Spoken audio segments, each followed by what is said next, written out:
¿Entiendes o no entiendes? ¿Entiendes o no entiendes? Pues yo quisiera entender, pero si nadie me explica, ¿cómo voy a entender? No te puedo decir si sí o si no. No te puedo decir si entiendo o no entiendo porque no sé de qué me estás hablando. Hola, ¿cómo estás? Te saluda tu amigo Alfredo Vázquez, un hombre común con sentido común, y estoy aquí para compartirte un pequeño tema muy bonito e interesante para tu vida, y este tema le he puesto por título ¿Entiendes o no entiendes? Y dirás, bueno, ¿a qué te refieres que si entiendes o no entiendes? A eso es lo que vamos. Es necesario entender para poder comprender y así aprender a discernir y a vivir esta vida. Para lo cual vamos a estar meditando en ciertos versos de la Escritura y vamos entonces a estos versos que nos tiene la Escritura. Vayamos a lo que nos dice aquí esta palabra en el Salmo 90, verso 1, donde el varón de Dios Moisés dice estas palabras. Dice el salmista, Señor, dice, tú nos has sido refugio de generación en generación. Tú has sido nuestro refugio. Antes que naciesen los montes y formases la tierra y el mundo, desde el siglo hasta el siglo, tú eres Dios. Siguiente verso nos dice, y vuelves al hombre hasta ser quebrantado, y dices, convertíos hijos de los hombres. ¿Y por qué quiere Dios esto? Convertíos hijos de los hombres. Verso 4 nos dice, porque 1000 años delante de tus ojos son como el día de ayer que pasó y como una de las vigilias de la noche. Entonces, el tema es, ¿entiendes o no entiendes? ¿Qué es lo que yo quiero entender? ¿Qué es lo que Dios necesitamos que entendamos? Aquí nos dice que antes que naciesen los montes y formases la tierra y el mundo, desde el siglo y hasta el siglo, Él es Dios y Dios vuelve al hombre hasta ser quebrantado y dices convertidos hijos de los hombres. Aquí hay un propósito que Dios quiere que las personas se conviertan y se vuelvan a Él. Pero para que la persona se convierta y se vuelva a Él, a veces es necesario el quebrantamiento, porque a veces no queremos entender por las buenas y Dios en su amor y su misericordia viene a quebrantarnos para que nos convirtamos. ¿Por qué? Porque 1000 años delante de sus ojos son como el día de ayer que pasó y como una de las vigilias de la noche. Veamos también lo que nos dice en el libro de Job, capítulo 33. Nos dice aquí Dios, se nos hace una pregunta. ¿Por qué contiendes contra él? El hombre le gusta contender con Dios, contra Dios, con Dios y platicar, echarse unos discursos, echarse una polémica y debatir con Dios, con el rey, así como cuando un niño chiquito está discutiendo con su papá. Cuando le dice, hijo, no toques eso porque si tocas eso te vas a quemar. ¿Y por qué me voy a quemar? ¿Y cómo me voy a quemar? Bueno, así a veces resulta ser hoy en día personas que contienden contra Dios. Ahora, fíjate muy bien lo que aquí dice la Escritura, porque Él no da cuenta de ninguna de sus razones. Hay algo que tenemos que aprender nosotros los seres humanos, de que Dios es absoluto, de que Dios es soberano y que Él es el Rey de reyes y el Señor de señores, y Él no tiene por qué dar explicaciones, no tiene que dar cuenta de ninguna de sus razones. Él es el Rey de reyes y Señor de señores. Es lo que nos dice aquí la Escritura. Y, sin embargo, aún así, de que Él no tiene por qué dar explicaciones, de que Él no tiene por qué dar cuenta de sus razones, aún así que nosotros nos ponemos a contender con Él, sin embargo, dice aquí, fíjate bien, sin embargo, de una o dos maneras Dios habla, pero el hombre no entiende. Y aquí es donde vamos a ver lo de entender o no entender. Te vuelvo a preguntar una vez más, ¿entiendes o no entiendes? Yo quiero entender. Y aquí vamos a responder ciertas preguntas que a veces no entendemos y hoy la vamos a entender a la luz de la palabra. Sin embargo, de una u otra manera. En una o dos maneras habla Dios, pero el hombre no entiende. ¿Qué es lo que no entiende? Vamos a ver. Número uno, ¿cómo nos habla Dios? Bueno, nos habla por sueño en visión nocturna. Nos dice aquí, cuando el sueño cae sobre los hombres, cuando se adormecen sobre el lecho. Aquí es una de las maneras por la cual Dios nos habla. A veces estando dormidos, no podemos entender, no queremos entender, nos hacemos los tontitos, como que no, como quién sabe de qué Dios está hablando. Entonces Dios, en su amor y misericordia, en su anhelo de querer que el hombre se convierta de sus malos caminos, utiliza Dios la noche, utiliza cuando nuestros cinco sentidos están en reposo, y viene y nos habla por medio de qué, dice la Escritura. ¿Por medio de qué? Por medio de sueños, por visiones nocturnas. A veces Dios nos permite ver visiones en medio de la noche, cuando el sueño cae sobre los hombres, cuando se adormecen los hombres, cuando tú y yo nos adormecemos y caemos en el lecho. Viene Dios y nos habla, nos pone un sueño, nos da una revelación, nos muestra cuál es su propósito. Esto es lo que hace Dios para con nosotros. ¿Y por qué lo hace Dios? Nos dice que Él revela a Dios al oído de los hombres. Entonces revela nuestro oído y nos señala su consejo.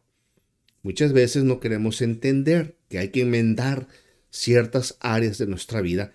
Entonces Dios, por medio de una visión, por medio de un sueño, Él nos revela al oído y nos dice qué es lo que tenemos que hacer. Vemos que aquí el amor de Dios es grande para con nosotros. Y esto lo hace, ¿por qué lo hace Dios? El propósito de Dios es para quitar al hombre de su obra y apartar del varón la soberbia.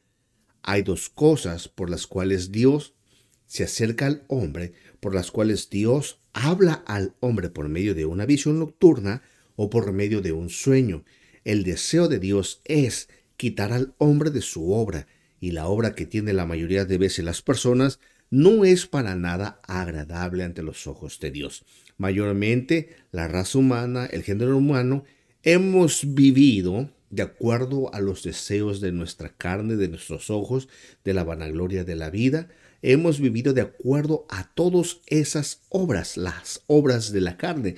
Y eso está relatado en el libro de Gálatas, en la carta de los Gálatas, capítulo 5, verso 17 en adelante, porque manifiestas son las obras de la carne, que son adulterio, fornicación, hechicerías, inmundicia, y etcétera, etcétera, un montón de cosas.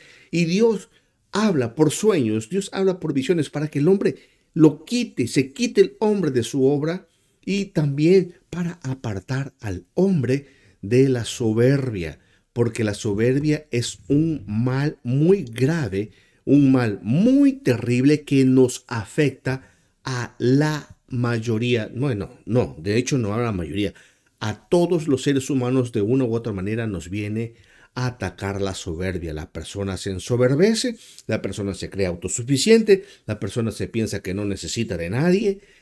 La arrogancia desde la niñez es fomentada, la acrecentamos, la alimentamos y terminamos siendo personas que nos creemos más que los demás. Los jóvenes confían en sus fuerzas, los sabios confían en su sabiduría, los ricos confían en sus riquezas, y todo mundo de una u otra manera se vuelve orgulloso.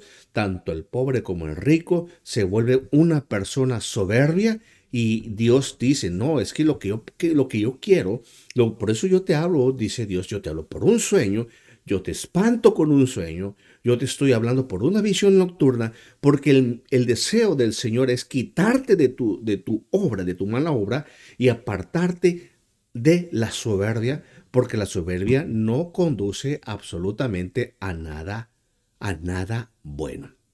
Ahora veamos lo que nos dice, qué es lo que significa soberbia. La soberbia nos dice aquí, en esto, que es el exceso de valoración de uno mismo. Uno se cree, bueno, se cree la divina garza. Uno se cree, o sea, creyéndose siempre por encima de los demás. Por encima, o sea que yo soy superior a fulano porque tengo quizás un título académico o porque soy una persona fuerte, porque soy un joven, me creo más que un ancianito porque ya no se puede mover con agilidad, o porque tengo ciertas habilidades que los demás no tienen, soy más inteligente, entiendo más, puedo ejecutar un instrumento con mayor precisión, o tengo una memoria fotográfica y yo me creo por encima de los demás. Esa es la soberbia, el exceso de valoración de uno mismo. Y aquí nos dice que es prima hermana del orgullo desmedido, de la vanidad y de la prepotencia. Vemos personas que se vuelven prepotentes, que ya teniendo un poquito más, ya creen que tienen el poder y la autoridad de incluso rebajar al prójimo. Prepotentes. Ahora también nos dice que puede ser la fuente, la soberbia, puede ser la fuente de otros pecados capitales. Así nos menciona, porque esta fue la fuente de que yo investigué, de otros pecados capitales como son la avaricia, porque la persona se vuelve soberbia, entonces desea, anhela tener más, o envidiar a los demás, o incluso el enojo. Una persona soberbia son con ese tipo de características ávaras, envidiosos e iracundos, y a eso Dios no le agrada para nada. Ahora también quiero ver algo también que se me hizo muy interesante y te lo quiero compartir. ¿Sabías que tal vez, de hecho, hay una soberbia santa? Una soberbia humilde. Eso es contraproducente, es paradójico. Pero déjame decirte que sí la hay. Quizás va a ser otro tema que vamos a tocar en otro día, pero hay personas religiosas que caen en una humilde soberbia, en una santa soberbia, en un orgullo santo que a veces ni ellos mismos se dan cuenta. A esos Dios también quiere bajarlos de su soberbia, porque se creen superiores a los demás, porque se creen que son más santos, porque se creen que son más entendidos, que porque se creen que tienen muchas revelaciones o mucho entendimiento, o porque sueñan sueños, o porque ven visiones, quieran o no les cae una soberbia santa. Así que se creen que los demás les deben rendir un culto o honrar el manto que ellos se cargan. Eso es lo que sucede. Pero Dios quiere apartar a todos los seres humanos de esa soberbia, porque la soberbia no te va a conducir a ninguna parte. Y cuando hace esto que detiene al hombre de la soberbia, entonces, ¿qué es lo que sucede? Detendrá su alma del sepulcro. Del sepulcro. ¿Estamos hablando del panteón? No, del sepulcro o del Seol o del infierno. Porque el alma que pecare, esa morirá. Y la soberbia es un pecado que arrastra tu vida, arrastra tu alma a la condenación misma del infierno. Y por eso Dios quiere apartarte de la soberbia, que no te va a conducir a nada bueno. Por culpa de la soberbia, por culpa del orgullo tonto, muchas cosas han sido destruidas, matrimonios han fracasado, hijos han abandonado a sus padres, se han desarrollado incluso guerras y muriendo miles de personas por culpa de 2, 3 pelados por ahí que no se pusieron de acuerdo, ponen a pelear a muchas gentes. Entonces, el objetivo de Dios es cuando te habla, ya sea por medio de un sueño, por medio de una visión, apartarte, quitarte de tus obras, quitarte de tus pecados horribles y esas obras pecaminosas, inmundas y sucias que la persona comete, y apartarte de la soberbia. Cuando sucede eso, estás deteniendo tu alma del sepulcro, no del sepulcro común y corriente, sino del mismo infierno, y tu vida a que perezca por la espada. Porque una persona soberbia llega a tal punto que llega a cansar a los demás e incluso se buscan y se ganan la misma muerte por su soberbia. Pero bueno, vayamos a ver, porque acuérdate que vimos que dice que de una o dos maneras Dios habla al hombre, pero el hombre no entiende. Bueno, te habla primero por medio de visiones, te habla por medio de sueños, a ver si sí entiende. Pero resulta ser que no. Resulta ser que la persona no entiende, no comprende. Entonces Dios, en su amor, en su misericordia, Él hace otra opción para llamarte la atención. Y es como dice aquí en el verso 19, también sobre su cama es castigado el hombre, es castigado con dolor fuerte en todos sus huesos. Aquí vemos que ya una enfermedad, aquí vemos que ya que un dolor, aquí vemos que una deficiencia del cuerpo viene y afecta a la persona para doblegarlo, para quebrantarlo, con un propósito.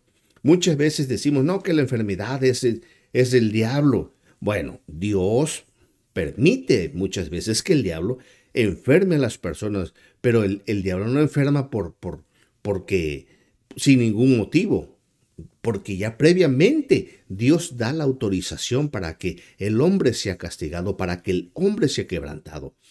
Muchas veces también la enfermedad viene por causa de nuestra propia negligencia, por causa de nuestra propia hueca y vana manera de vivir. Y entonces nos da una gran gripa o cuando viene de momento una enfermedad, que ya no hay nada, que ya se acabaron las fuerzas, entonces el joven que se creía fuerte, que se creía Superman, que creía que podía con todos, se da cuenta de la debilidad de su cuerpo. Ahí es, en medio del dolor, también sobre su cama, es pau, pau, castigado con dolor fuerte en todos sus huesos. Esto es con un propósito que le hace cuando la persona hemos estado enferma, nos dice que le hace que su vida aborrezca el pan y su alma la comida suave. Uno no quiere absolutamente nada. Yo a veces he estado enfermo, he caído postrado en cama, donde el afán no lo quiero, donde puedo tener mucho trabajo, pero no me interesa, donde puedo tener dinero en la cartera, pero ¿para qué me sirve el dinero? Con un dolor, con estar en la cama postrado, estar adolorido. Y en una ocasión, en el 2019, estuve con una convalecencia muy tremenda, con un dolor de espalda, una hernia en los discos lumbares 4 y 5, una hernia que me dejó totalmente noqueado. Yo no podía moverme, yo no podía hacer absolutamente nada. Yo no podía, ni siquiera quería comer porque cuando abría la boca sentía que me dolía la espalda baja. No podía yo ni sentarme durante 3 meses, casi 3 meses. No era capaz yo de sentarme. Tenía que dormir solo, tenía que estar en un dolor agudo. Yo no salía más que de mi casa al patiecito o caminar a la esquina de la casa con un dolor insoportable, un dolor que a uno lo vuelve loco, donde los fármacos, donde la medicina no te hacen ningún efecto. Y mira, uno no quiere nada, te lo digo por experiencia, y los que han sufrido dolor van a estar de acuerdo conmigo. No quiere uno absolutamente nada, e incluso la comida, le digo, no puede uno ni siquiera comer, disfrutar nada. Y nuestra alma aborrece todo esto y lo único que uno quiere es estar bien. Entonces, ¿qué sucede? La carne, dice, su carne desfallece de manera que no se ve y sus huesos que antes no se veían aparecen. Recuerdo que en esa ocasión yo perdí muchas libras de peso, muchas libras, y sí es cierto, la carne desfallece, se pierde músculo. Y los huesos que antes no se veían, ahora se ven, aparecen los huesos. Empiezan a aparecer los huesos, empieza a ver uno demacrado, empieza uno a estar en dolor, porque los huesos duelen. Es terrible. Una persona que está en la cama está siendo quebrantada con un propósito. Y ahí es cuando nos damos cuenta, dice, sí es muy cierto lo que dice aquí la palabra, su alma se acerca al sepulcro y su vida a los que causan la muerte.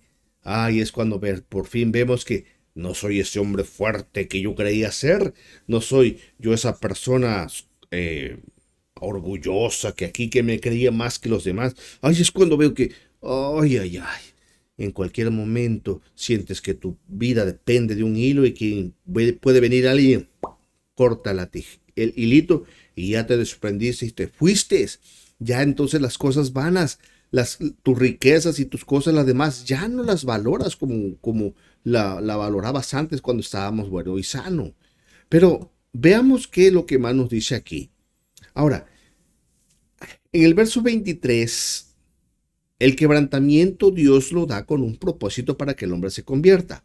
Pero el verso 23 nos dice, si tuviese cerca de él, de esta persona a la cual Dios le ha hablado, a la cual Dios se le ha acercado, al cual Dios lo ha quebrantado, lo ha llamado, primero lo llama, por medio de visiones, por medio de sueños, para apartarlo de sus obras y para alejarlo de su mala vida y para alejarlo de la soberbia. Y si no, Dios utiliza el segundo método, que es quebrarlo, quebrar al hombre, quebrarlo, humillarlo, para que se convierta.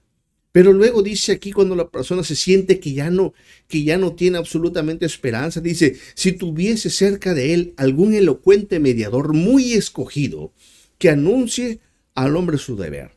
Si tuviera, cuando tú estás ahí en medio de esa necesidad, ¿cómo deseas escuchar palabras de ánimo? Que alguien te ayude, que alguien te anime, que tuviese cerca algún elocuente mediador muy escogido, que me diga qué es lo que tengo que hacer. Quizás un doctor que me diga, que me dé la medicina adecuada para que yo me pueda recuperar de mi enfermedad o de mi dolor. Quizás alguien que me pueda dar algo, algún elocuente mediador muy escogido. ¿Acaso será mi papá? ¿Acaso será mi mamá? ¿Acaso será mi esposa, mi esposo? ¿Acaso será el doctor? ¿Acaso con una cirugía ya me van a componer? ¿Acaso con qué? O un brujo que me ayude, quizás, puede decir la persona. No estamos hablando de este tipo de mediador. Estamos hablando de algún elocuente mediador muy escogido que anuncie al hombre su deber. En este caso, el único elocuente mediador muy escogido, aquel que anuncia al hombre su deber, señoras y señores, ese elocuente mediador tiene un nombre y su nombre es Jesús. Nombre sobre todo nombre. Él sí sabe lo que tú tienes que hacer. Él sí sabe lo que yo tengo que hacer. Él es el elocuente mediador. Está entre medio de nosotros. Está hablándonos. Está cerca. Hablándonos por medio de sueños, hablándonos por medio de visiones, hablándonos por medio del quebrantamiento, donde ya vemos que nuestra alma nuestro cuerpo, nuestra salud está siendo deteriorada. Está ahí ese elocuente mediador muy escogido por parte de Dios, enviado por parte de Dios, para que te anuncies cuál es tu deber, qué es lo que tú y yo tenemos que hacer en medio de esta situación. Que este elocuente mediador que le diga, o sea, a veces lo que queremos que le diga al que está quebrantado, que Dios tuvo misericordia de él. Dios que lo libró de descender al sepulcro, que halló redención. Es lo que a veces queremos escuchar. Quiero salir ya de mis problemas. Quiero ya que Dios se apiade de mí. Este elocuente mediador que le diga que Dios tuvo de ti misericordia, que te libró de descender al sepulcro, que te libró de descender al mismo infierno y que hallaste redención. Este hombre es Jesús. También nos dice, cuando esto sucede, entonces su carne será más tierna que la del niño y volverá a los días de su juventud. ¿Por qué? Porque este mediador ya te dio palabra de vida. Ya te he dicho, mira, no estás solo, tienes misericordia. Dios ha tenido misericordia de ti. Ya Dios ha evitado que tú desciendas al mismo infierno. Ha hallado redención. La persona entonces es renacida. Aquí es donde entra lo del nuevo nacimiento. Su carne, ya no tanto hablando de la carne humana, sino su hombre espiritual será más tierna que la de un niño. ¿Sí? Y volverá a los días de su juventud, volverá a tener ese ánimo. Entonces nos dice aquí la escritura, orará a Dios. Dios lo que está queriendo Dios es que tú te acerques cuando tú estás quebrantado, o sea, ese quebrantamiento que tú tienes, esa enfermedad que tú tienes, ese dolor que tú tienes, esa prueba que tú tienes, que sientes que no vales nada, que esa prueba es con un propósito de que te acerques a Dios. El propósito es de que tú sepas que Dios quiere tener misericordia de ti. El propósito es que tú entiendas que Dios está buscando hacer las paces contigo, aun cuando nosotros hemos ofendido a Dios. Él está viniendo a ti, venir luego y estemos a cuenta, dice el Señor.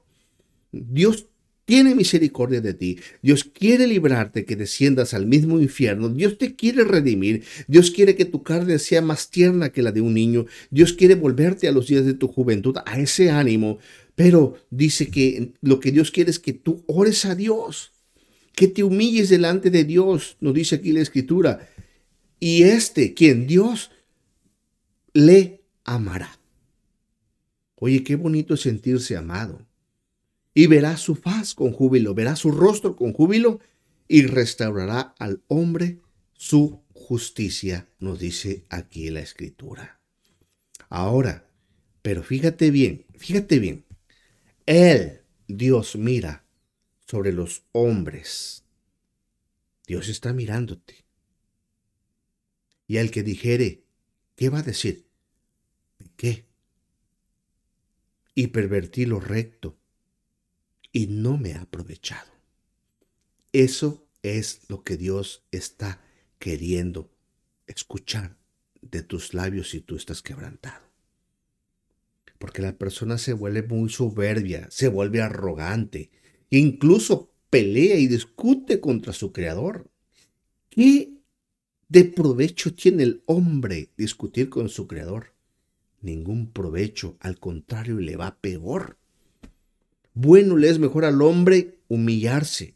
Bueno le es al hombre que se arrepiente de sus pecados, que se convierte de sus pecados y que diga, ¿sabes qué, Señor? Sí, ya, Señor, sí, pequé, pervertí lo recto y no me ha aprovechado. Muchas veces lo que el hombre está teniendo, como te he dicho, es que está cosechando lo que ya sembró.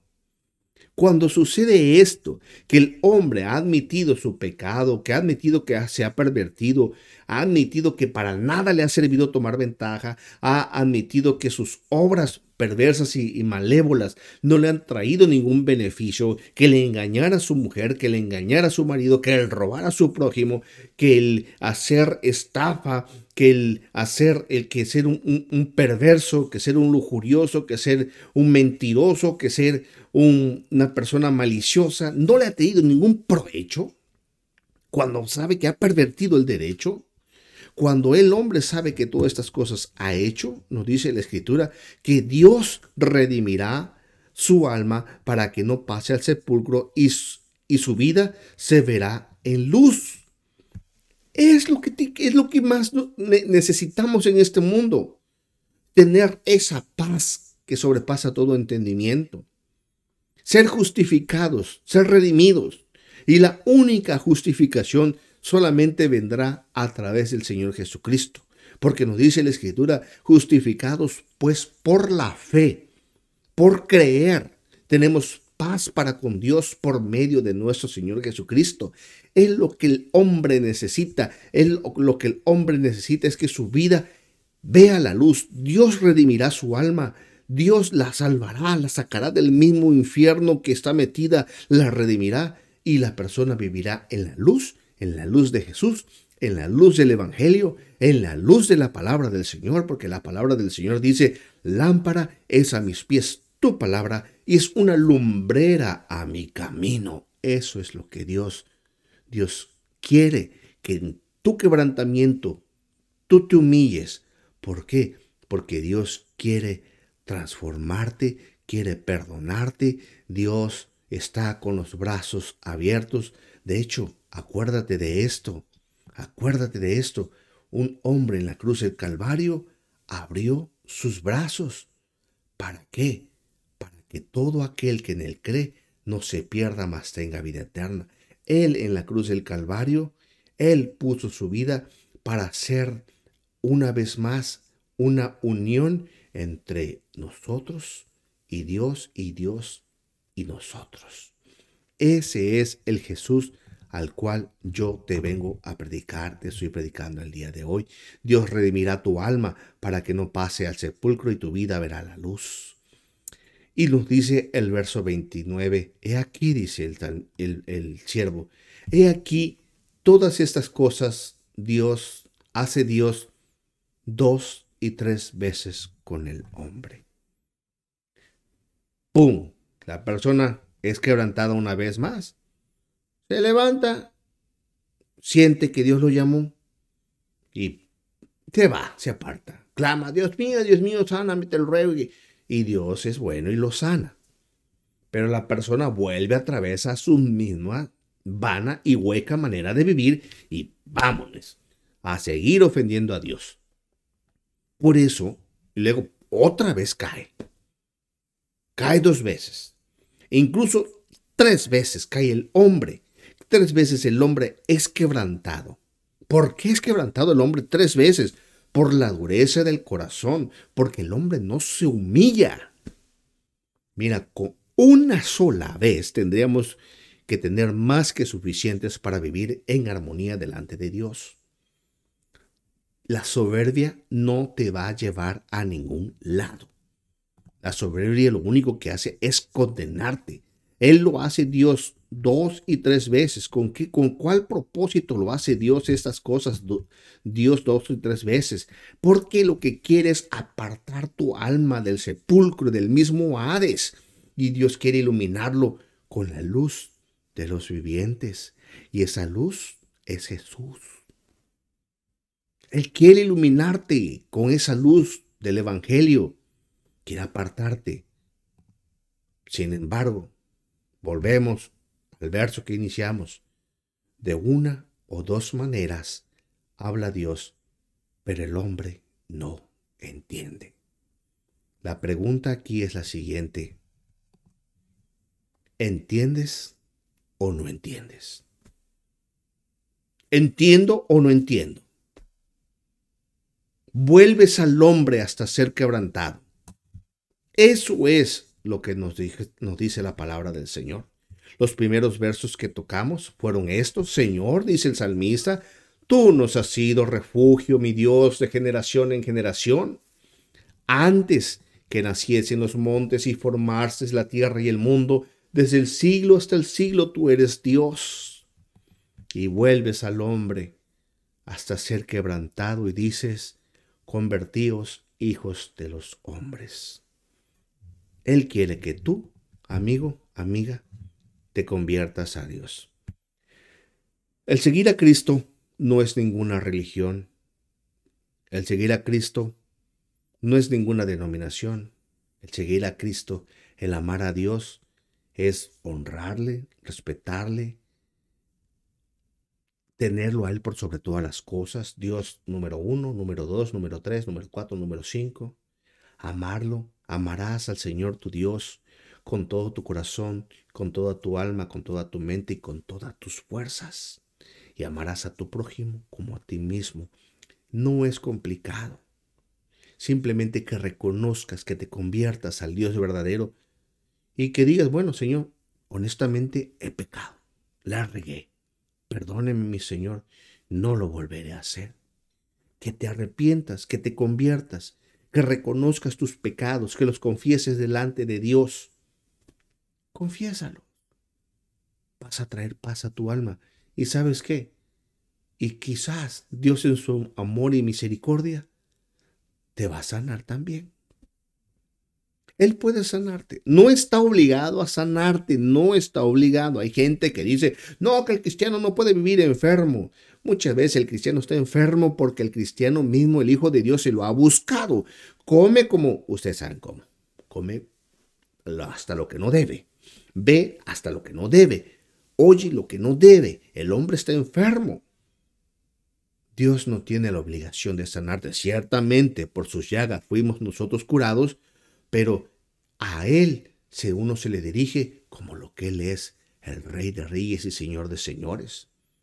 Dios no le tienes que tornar los dedos. Ahora me sanas, ahora, no. Hey, ten mucho cuidado, respétalo. No seas soberbio, porque antes del quebrantamiento está la soberbia. La pregunta es, ¿entiendes o no entiendes? Amigo mío, se te quiere mucho, se te ama, se te aprecia. Recuerda que Dios te ama, pero no te quiere en la condición que estás. Si estás quebrantado, si oyes hoy su voz, dice otro salmo, no endurezcas tu corazón. Es mejor que el hombre diga, heme aquí, Señor. Sí, cierto, me agarraste, he pecado, como el hijo pródigo dijo, Señor, Padre, he pecado contra el cielo, he pecado contra ti, no soy digno de ser llamado tu hijo, hazme como uno de tus jornaleros. Al que se humilla, Dios lo levanta, y al que se exalta, se ensalza, Dios lo humilla. Recuerda que se te quiere mucho, lo único que deseo es que Dios te bendiga en abundancia y que Dios te guíe. Ama a Jesús, ama a Dios, respeta su palabra. Por favor, no te pido nada más. Yo quiero que tú seas un seguidor de Dios y de su palabra, y que vivas en humildad y en obediencia para con Dios. Cuídate mucho. Si estás de acuerdo en lo que te he dicho, dale un like al video. Si quieres compartir el video, puedes hacerlo. Si quieres suscribirte al canal, puedes hacerlo. Pero más que todo, dale un me gusta a Jesús, dale tu corazón a Jesús y dile a Jesús que Él te suscriba. No te suscribas tú a Jesús. Dile, Jesús, suscríbeme en el libro de la vida. Cuídate mucho, que Dios te bendiga y nos estamos viendo hasta la próxima.